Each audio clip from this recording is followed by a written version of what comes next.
هلو يا حلوين، عاملين ايه؟ ريفيو النهارده هيكون عن مزيل المكياج ايفا بالكولاجين.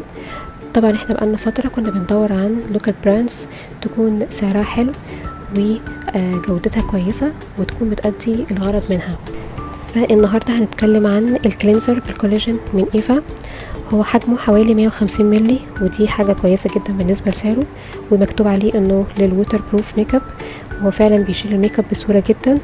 ليه؟ لان هو اويل بيس، يعني جزء منه زيت او نسبه منه زيت، عشان كده بتلاقي اكنه مفصول نصين ده قبل الاستخدام. فانتي بترجيه كويس قبل الاستخدام، وبعدين بتحطي منه على القطنه بتاعتك، وبعدين تبداي تمسحي بيه الميك اب بتاعك.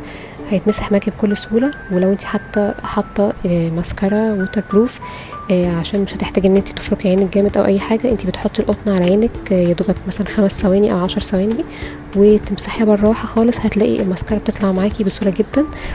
نيجي كمان لحاجه مهمه قوي، هو انا عيني حساسه.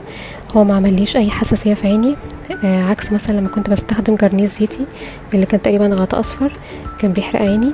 ف دوت بيشيل ماسكارا والووتر بروف حلو قوي، وكمان ما عمليش انا بالنسبه لي اي حساسيه في عيني.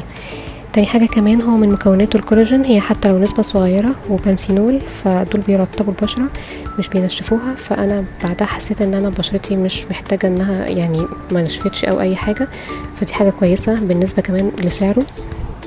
وكمان على فكرة ممكن تستخدميه كخطوة في الدبل كلينسينج بتاعك، تستخدميه هو الأول وبعدها أي غسول مناسب بعده لبشرتك. فبالنسبة لي الإيفا بالكولاجين دوت بديل حلو قوي لمنتجات مستوردة زي الميسر ووتر مثلا بتاعت بايوديرما أو الجرنيه اللي كانت غطاها بينك دي. فهو يعتبر حلو قوي بالنسبة لسعره وجودته كويسة وإنه بيأدي الغرض منه. وبس كده، يا ريت ريفيو النهارده يكون عجبكم، وسيبوا لي تجاربكم معايا في الكومنتس.